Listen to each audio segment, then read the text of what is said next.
Hello, hi everyone. This is Rajkumar and welcome to SKR YouTube channel. మేము 2 days before ఒక video చేయడం జరిగింది. దానికి మంచి రెస్పాన్స్ వచ్చింది and thank you friends, thank you so much, thanks for that. అలాగే మేము అనేక రకాలుగా వీడియోస్ చేయాలి అనుకుంటున్నాము. ప్రతి సబ్జెక్టు కూడా తెలుగులోను మరియు ఇంగ్లీష్లోను 2 లాంగ్వేజ్లోనూ ఉంటుంది. ఎందుకంటే అందరికీ అందుబాటులో ఉండాలి కాబట్టి ప్రతి ఒక్కరూ కూడా మాకు మంచిగా సపోర్ట్ చేస్తారని మేము ఆశిస్తున్నాము. అలాగే మొన్న చేసిన వీడియోస్కి 1 డేలో 1K వ్యూస్ వచ్చాయి. అలాగే చాలామంది సబ్స్క్రైబ్ కూడా చేశారు. Thank you so much. అలాగే ఎప్పుడు మమ్మల్ని సపోర్ట్ చేస్తున్నారని మేము ఆశిస్తున్నాము. అలాగే ఈరోజు ఏంటి అంటే ఇంగ్లీష్ ఫస్ట్ క్లాస్ స్టార్ట్ చేయబోతున్నాము. And today we are going to teach, the topic name is tenses. Now what is mean by tenses? తెలుగులో దీన్ని కాలాలు అంటారు. మీరు తెలుగులో ఆల్రెడీ చదువుకునే ఉంటారు. వర్తమాన కాలం, భవిష్యత్తు, భూతకాలం అనేసి. అలాగే ఇంగ్లీష్లో టెన్సెస్ అంటాం. What is mean by tenses and what is the definition? It means that tells about the time of an action is called tenses. What is the definition? That tells about the time of an action is called tenses. అలా అయినా చెప్పచ్చు, లేదా a tenses is a form of a verb which tells us the time of action or an event is known as tenses అని కూడా చెప్పచ్చు definitions. అలాగే ఈ tenses అనేది మనకి ఏ లాంగ్వేజ్ నుంచి వచ్చింది and this is the fundamentals. A language నుంచి వచ్చింది? The tenses is origin from Latin language. అంటే మనకు ఉన్నటువంటి వర్డ్స్ అన్నీ కూడా 90% లాటిన్ వర్డ్స్ నుంచి వచ్చినవే. అలాగే ఈ టెన్స్ కూడా మనకి ఎక్కడి నుంచి వచ్చింది అంటే లాటిన్ వర్డ్ నుంచి వచ్చింది. అలాగే ద లాటిన్లో ఈ వర్డ్ని ఏమంటామంటే మనం టెన్సెస్ని టెంపస్ అని కూడా అంటాం.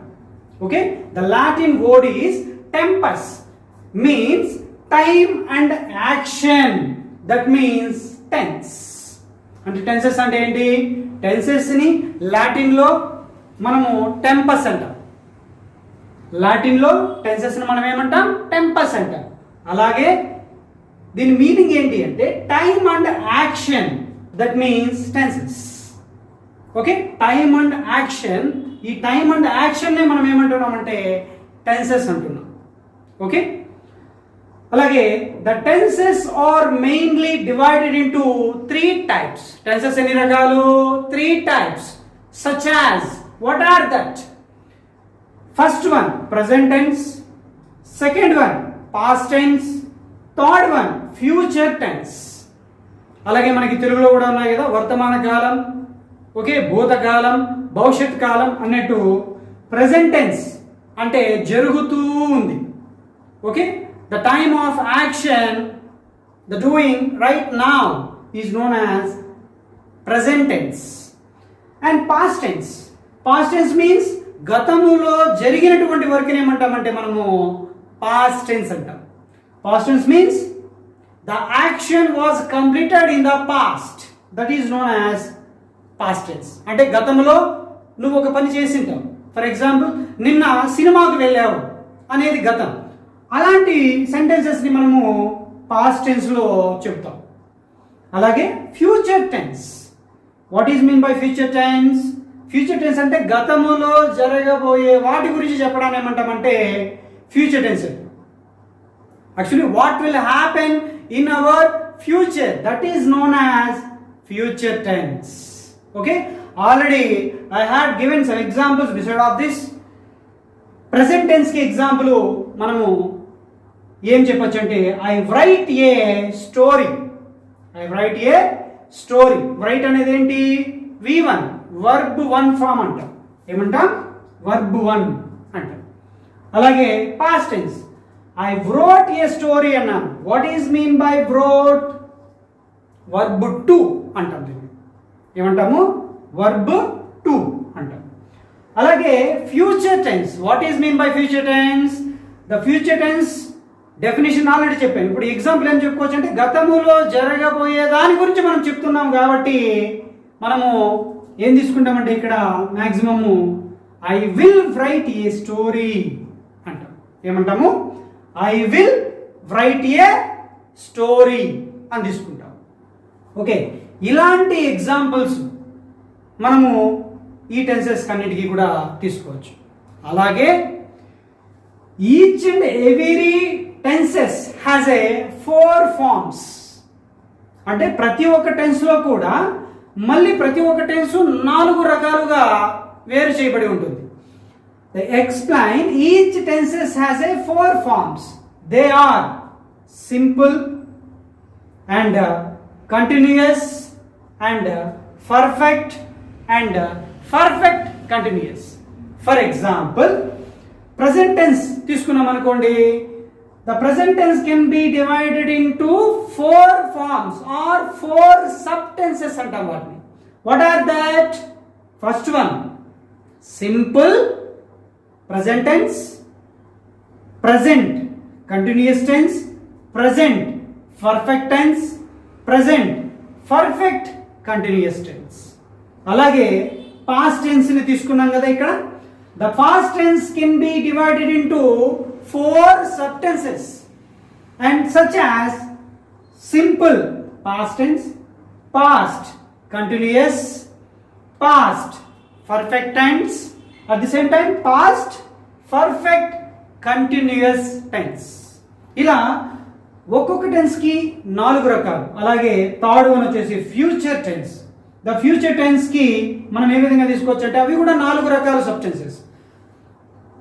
సింపుల్ ఫ్యూచర్ టెన్స్, అలాగే future continuous tense and future perfect tense and future perfect continuous tense. ఇలా 4 రకాలుగా మనము టెన్సెస్ ని చెప్పుకోవచ్చు.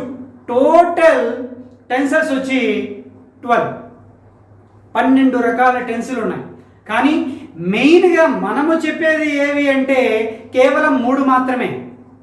Okay, now just I'm telling with you only 3 tenses or main represented about the tenses. What are that? First one is the present tense, second one is the past tense and third one is the future tense అని 3 మాత్రమే చెప్తాం.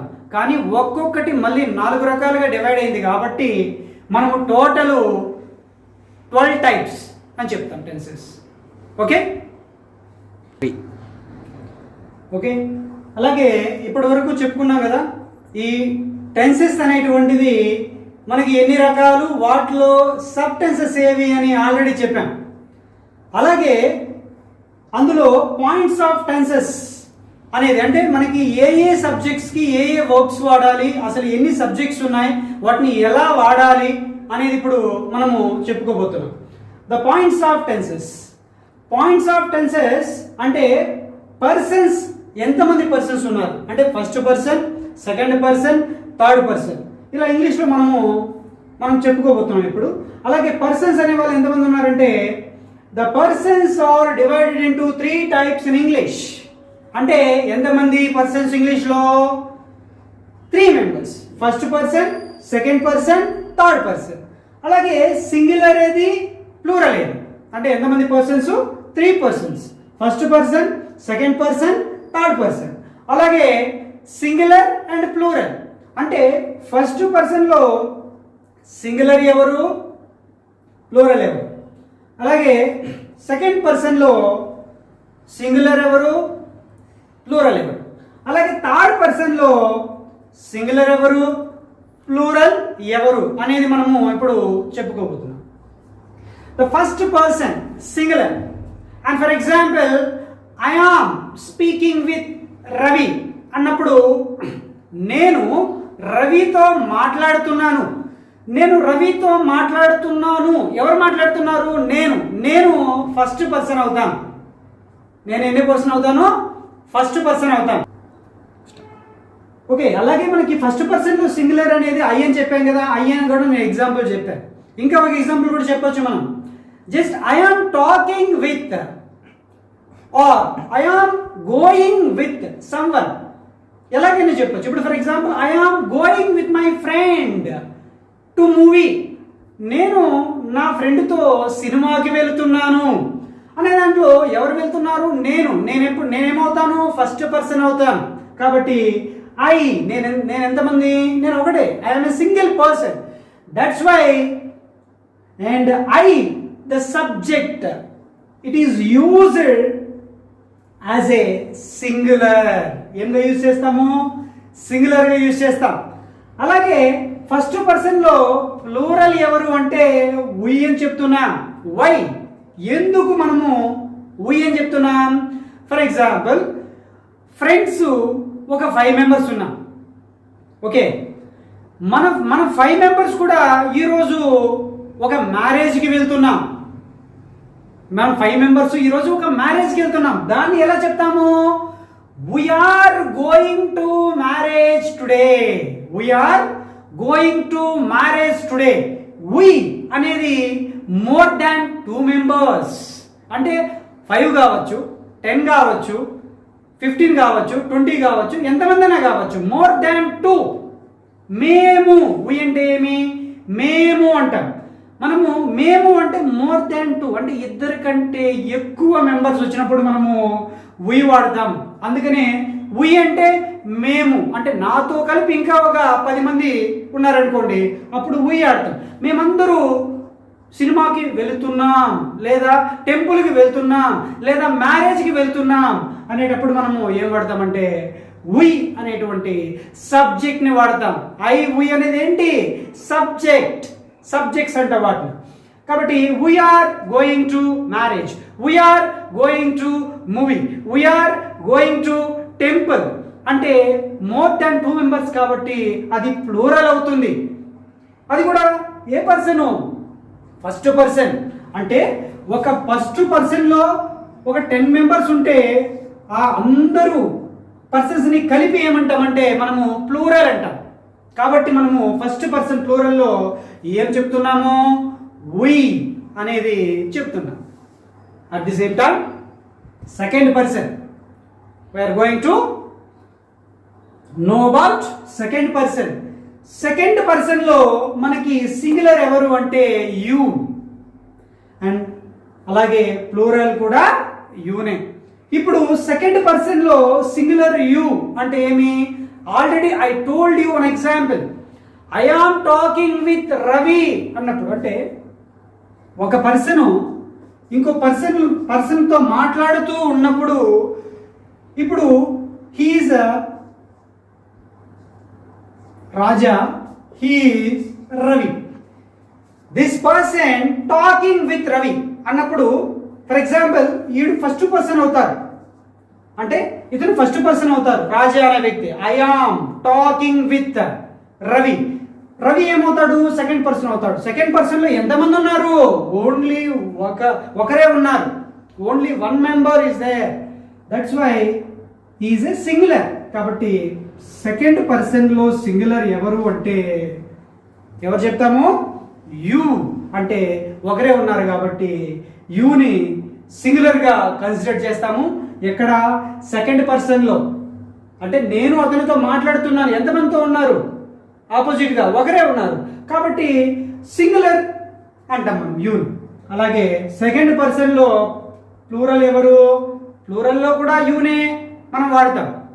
For example క్లాసులో teacher చెప్తూ ఉంటాడు, and you should bring the books on tomorrow to my class అంటాడు. అంటే ఏమి? మీరందరూ కూడా రేపు నా క్లాస్కి బుక్స్ తీసుకురావాలి. And you should bring the books to my class tomorrow అంట. అంటే రేపు మీరందరూ బుక్స్ తీసుకురావాలి అని అర్థం. అంటే ఇక్కడ యూనే వాడుతున్నాడు. యు అంటే ఒక పర్సన్ కాదు అక్కడ. అంటే ఒక టీచర్ ఒక క్లాస్లో ఉన్నారు అంటే, క్లాస్లో స్టూడెంట్స్ ఒక 50 మెంబర్స్ ఉన్నారు అంటే, ఒక టీచర్ ఈ 50 మెంబర్స్కి చెప్తున్నాడు, మీరు రేపు బుక్స్ తీసుకురావాలి క్లాస్కి అని. ఏం చెప్తున్నాడు? మీరు రేపు బుక్స్ అందరూ తీసుకురావాలి నా క్లాస్కి. కాబట్టి ఇక్కడ పర్సన్స్ ఎంతమంది ఉన్నారు? 50 మెంబర్స్ అయినా 100 మెంబర్స్ అయినా మనం ఏం వాడతాము? ఇక్కడ యూనే వాడతాం. కాబట్టి ఇక్కడ ఉండేది 50 మెంబర్స్ అయినప్పుడు అది ఏమవుతుంది? ప్లూరల్ అవుతుంది. అందువల్ల సెకండ్ పర్సన్ ప్లూరల్ ఎవరు అంటే ఏం చెప్తున్నా? యు అని చెప్తున్నా. అలాగే third person singular he, she, it. అలాగే థర్డ్ పర్సన్ ప్లూరల్ దే అని వాడుతున్నాం. ఇప్పుడు third person singular he, she, it అన్నప్పుడు హీ, ఫర్ ఎగ్జాంపుల్ నువ్వు నీ స్నేహితుడు నీ ఇంకొక మూడో వ్యక్తి గురించి మాట్లాడుతున్నారు. He didn't come to the college yesterday అని అంటే అతను నిన్న కాలేజీకి రాలేదు అని. అంటే అతను కాలేజీకి రాలేదు అంటే నువ్వు నీ ఫ్రెండ్ థర్డ్ పర్సన్ గురించి మాట్లాడుతున్నారు. He didn't come to class yesterday and you are talking with your friend about your third person. అంటే ఒక థర్డ్ పర్సన్ గురించి మీరిద్దరూ మాట్లాడుతున్నారు. అలాంటప్పుడు ఏం వాడతాం? అమ్మాయి అయితే షీ అంటాం, అబ్బాయి అయితే హీ అంటాం. ఫర్ ఎగ్జాంపుల్ ఆమె నిన్న క్లాస్కు రాలేదు. She didn't come to the class yesterday అంటున్నాం. కాబట్టి ఆమె నిన్న క్లాస్కు రాలేదు అన్నప్పుడు ఆమె కాబట్టి షీ వాడతాం. ఒకవేళ అబ్బాయి అయితే మనము హీ వాడతాం. అలాగే ఇన్స్టెడ్ ఆఫ్ థింగ్స్ అంటే వస్తువులకి బదులుగా మనం ఏం వాడతామంటే ఇట్ అనేది వాడుతూ ఉంటాం. Okay, and this is the singular. Third పర్సన్లో సింగులర్స్ ఎవరు అంటే హీ, షీ, ఇట్. అంటే థర్డ్ పర్సన్లో ఒకే వ్యక్తి గురించి మాట్లాడుతున్నాం మనం. అతను ఒక్కడే, ఆమె ఒకటే. కాబట్టి థర్డ్ పర్సన్ సింగులర్గా కన్సిడర్ చేస్తాము. అలాగే plural they. Why we are using they subjects in the plural in the third person. ఒక థర్డ్ పర్సన్లో దేని మనం ఎందుకు ప్లూరల్గా కన్సిడర్ చేయాలి అంటే థర్డ్ పర్సన్ దే అంటే ఎవరు? ఫర్ ఎగ్జాంపుల్ అదే నువ్వు నీ ఫ్రెండ్ మాట్లాడుతున్నారు. వాళ్ళు నిన్న సినిమాకి వెళ్ళారు అంటున్నావు. అంటే ఏం చెప్తాం? They went to movie yesterday. Okay, they went to movie yesterday. వాళ్ళు నిన్న సినిమాకు వెళ్ళారు. అంటే థర్డ్ పర్సన్లో ఎంతమంది ఉన్నారు అంటే ఒక 10 మెంబర్స్ ఉండొచ్చు, లేదా ఒక 20 మెంబర్స్ ఉండొచ్చు, ఎంతమైనా ఉండొచ్చు. వాళ్ళు అంటే మోర్ దాన్ 2 మెంబర్స్. అర్థమైందా? మోర్ దాన్ 2 మెంబర్స్ వాళ్ళు నిన్న సినిమాకి వెళ్ళారు. అంటే సింగులర్గా అక్కడ ఒకడే లేడు, ఒకటి కంటే ఎక్కువ మంది ఉన్నారు. కాబట్టి మనము దే అనేటువంటి సబ్జెక్ట్ వాడుతున్నాం. ఎంతమంది ఉన్నారు? మోర్ దాన్ 2, 10 కావచ్చు, 20 కావచ్చు, 30 కావచ్చు. కాబట్టి మనం ఏ సబ్జెక్ట్స్ వాడతాం? ఇక్కడ దే అనేటువంటిది వాడతాం. దీన్ని ప్లూరల్గా కన్సిడర్ చేస్తాం. ఇది ఏ పర్సన్? Third person. థర్డ్ పర్సన్లో ఏది? థర్డ్ పర్సన్లో ప్లూరల్ ఏది అంటే దే అనేసి చెప్తూ ఉంటాం. Okay, this is the persons. అలాగే వర్బ్. ఇక్కడ వర్బ్ గురించి మనం డెఫినెట్గా తెలుసుకోవాలి. ఎందుకంటే మనము టెన్సెస్లో వర్బ్ ఫార్మ్స్ వాడుతూ ఉంటాం. కాబట్టి వర్బ్ ఫార్మ్స్ అనేటువంటివి కంపల్సరీ తెలుసుకోవాలి. What is the definitions of the verb as we going to learn about that? The verb. A verb is a word which denotes some action or state and condition of the subject is known as verb. అంటే ఏంటి verb అంటే? A verb is a word which denotes some actions or state and condition of the subject is known as verb అంటున్నాం. అంటే verb అనేది దేన్ని represent చేస్తుంది అంటే దేనిని తెలియజేస్తుంది అంటే ఒక పర్సన్ యొక్క యాక్షన్ని కానీ, ఓకే, లేదా ఆయన స్టేట్ని కానీ, లేదు అంటే కండిషన్ కానీ తెలియజేస్తుంది. ఓకే, అంటే స్టేట్ అంటే ఇక్కడ ఆంధ్రప్రదేశ్, కర్ణాటక ఇవి కాదు. స్టేట్ అంటే ఆయన ఉండేటువంటి పొజిషన్ తెలియజేస్తుంది. కాబట్టి దాన్ని ఏమంటామంటే మనము వర్బ్ అంటున్నాం. వర్బ్ అంటే ఏంటి? It's denotes about an action. ఒక పనిని గురించి తెలియజేసేదే మనము వర్బ్ అంటున్నాం. What is mean by verb? It's denotes about an action. ఒక యాక్షన్ అంటే ఒక పనిని గురించి, ఒక వర్క్ గురించి తెలియజేసేదాన్ని మనం ఏమంటున్నామంటే ఇక్కడ వర్బ్ అంటున్నాం. ఓకే, అలాగే వర్బ్ అనేది ఎన్ని రకాలుగా మనము చెప్పుకోవచ్చు అనేటువంటి ఒక అంశం గురించి మనము తెలుసుకోబోతున్నాం. We are going to learn about and when we use verb. అంటే మనం ఎప్పుడు వర్బ్ని యూజ్ చేయాలి అంటే, ఇప్పుడు వర్బ్స్ అనేటువంటివి మనకి 4 types. The verb forms are divided into 4 types. అంటే ఎన్ని రకాల వర్బ్స్? 4 రకాలు. What are that? They are present form, past form, past participle form, present participle form. 4 రకాలు. Okay, already I told you just now what are the types of the verb means. The verb can be divided into 4 types such as the first one is present form, దాన్ని V1 అనొచ్చు. అలాగే past form, దీన్ని మనము V2 అనొచ్చు. Past participle third one, దీన్ని V3 అంటాం. అలాగే present participle tense, దీన్ని మనము ఫోర్త్ వన్గా చెప్పుకుంటాం. దీన్ని V1 ప్లస్ ING అంటాం. అంటే V1కి ING యాడ్ చేస్తే మనకి ప్రజెంట్ పార్టిసిపల్ అవుతుంది. ఫర్ ఎగ్జాంపుల్ మనకి V1 ఏంటి? రైట్. ఓకే, దీనికి V2 ఏంటి? wrote. Okay, what are that? ఇప్పుడు మనము వర్బ్ ఫార్మ్స్ చెప్పుకోబోతున్నాం కదా. వర్బ్ ఫార్మ్స్ అంటే ఇప్పుడు ఫర్ ఎగ్జాంపుల్ కంపల్సరీ V1 ఉంటుంది, V2 ఉంటుంది, V3 ఉంటుంది. ఫర్ ఎగ్జాంపుల్ నేను ఏం చెప్పాను? రైట్ అన్నాను. ఇప్పుడు నేను రైట్ అన్నప్పుడు ఇది V1 అవుతుంది. అండ్ సెకండ్ వన్ నేను దానికి ఏం చెప్తున్నాను? wrote అంటున్నాను.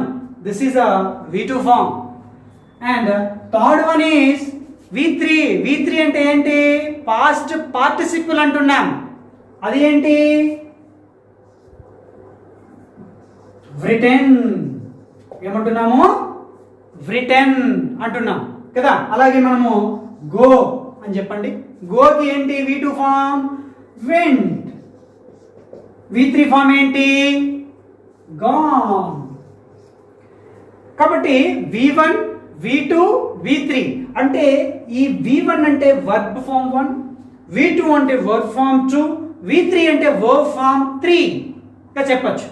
Right, wrote, written, go, went, gone, spend, spent, spent, learn, learnt, learned. ఇలా మనము ఎన్ని వర్బులైనా నేర్చుకోవచ్చు. Each and every verb is very important in the sentence. మనం ఒక సెంటెన్స్ ఫ్రేమ్ చేసేటప్పుడు వర్బ్ని ఖచ్చితంగా వాడాలి. అంటే ఇక్కడ ఏం రాసాను చూడండి. V1 write, V2 wrote, past participle V3 written, present participle రైట్కి ING ఫామ్ యాడ్ చేస్తే రైటింగ్ అవుతుంది. ఫర్ ఎగ్జాంపుల్ గోకి ING ఫామ్ యాడ్ చేస్తే ఏమవుతుంది? గోయింగ్ అంటుంది. దాన్నే మనము ప్రజెంట్ పార్టిసిపల్ టెన్స్ అని అంటాం. Okay, and this is the fundamentals of tenses. Okay, I hope you understand well. If you have any doubt just you can comment. Okay, మీకు ఏవైనా సందేహాలు ఉంటే మీరు కామెంట్ చేయొచ్చు కింద. డెఫినెట్గా మీ డౌట్స్ని క్లారిఫై చేయడానికి ప్రయత్నిస్తాం. ప్రతి ఒక్కరు కూడా మా వీడియోస్ని సపోర్ట్ చేయాలి, అలాగే సబ్స్క్రైబ్ చేయాలి, షేర్ చేసి లైక్ చేయండి, మర్చిపోవద్దండి. ఓకే, ఇలాగే మీ ఫ్రెండ్స్కి కూడా మీరు షేర్ చేయండి.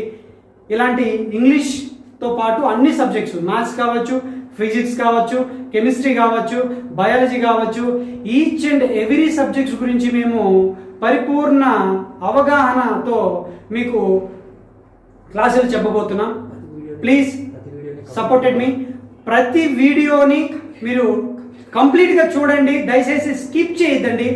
ఎందుకు అంటే ప్రతి ఒక్కరు కూడా కొందరికి టఫ్గా ఉంటుంది నేర్చుకోవడానికి. కాబట్టి తెలుగులోను ఇంగ్లీష్లోను రెండింటిలోనూ మేము వీడియోస్ వీడియోస్ చేయబోతున్నాం, అందరికీ అందుబాటులో ఉండాలి అనే ఉద్దేశంతో. And please and just you have to supported me and thank you so much.